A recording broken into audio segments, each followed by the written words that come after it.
Dua terdakwa perkara korupsi kondensat migas PT TPPI senilai 2,7 miliar USD Raden Priyono dan Joko Harsoni dituntut hukuman 12 tahun penjara dan denda 1 miliar rupiah. Sementara terdakwa in absentia Honggo Hendratno dituntut 18 tahun penjara dan saat ini masuk dalam daftar pencarian orang atau DPO.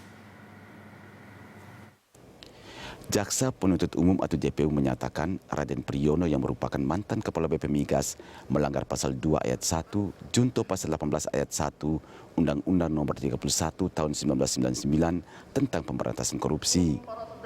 Adapun hal-hal yang memberatkan terdakwa adalah tidak mendukung pemerintah menjalankan penyelenggaraan negara yang bersih dan bebas dari KKN. Sedangkan hal-hal yang meringankan terdakwa adalah tidak menikmati uang dari hasil korupsi itu sendiri.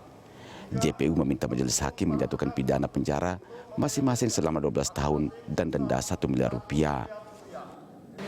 Delik pasalnya jelas pasal 2. Pasal 2 itu ada perbuatan melawan hukum. Dan ini kami kenakan terhadap terdakwa Raden Priyono dan Joko Harsono maupun juga terhadap terdakwa Honggo Hendratno. Karena sudah jelas dalam proses ini, pelanggaran-pelanggaran benar-benar nampak.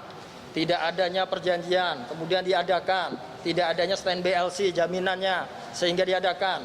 Kemudian semua proses ini bisa dilihatlah di pembuktian di persidangan bahwa nampak terjadi pelanggaran-pelanggaran hukum, perbuatan melawan hukum, sehingga sudah yakin kami bahwa perbuatan ini harus dipertanggungjawabkan secara hukum yang berlaku. JPU juga membacakan tuntutan secara in absentia untuk terdakwa Honggo Hendratno yang melarikan diri. Honggo dinilai terbukti melakukan tindak pidana korupsi dan dituntut pidana 18 tahun penjara dan denda 1 miliar rupiah. Honggo diharuskan membayar uang pengganti senilai 128 juta dolar Amerika Serikat. Hingga saat ini jaksa masih menunggu keputusan ingkrah dari pengadilan agar bisa menyita aset milik Honggo Hendratno. Kemudian mengenai aset-aset yang disita sudah jelas di tuntutan kami. Kalau yang PT Tuban dan Jasa kita serahkan kepada Kementerian Keuangan. Itu. Kemudian uang yang kami temukan di persidangan sebesar kurang lebih 97 miliar itu juga kita sita, kita rampas untuk kita gunakan untuk negara.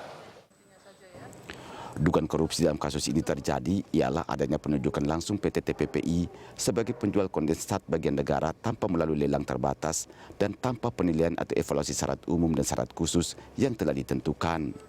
Selain itu menyerahkan kondensat bagian negara kepada PT TPPI tanpa diikat kontrak dan tanpa jaminan pembayaran.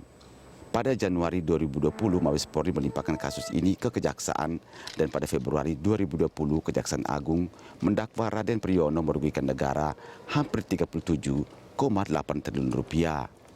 Robi Kurniawan, kontributor Berita 1, Jakarta.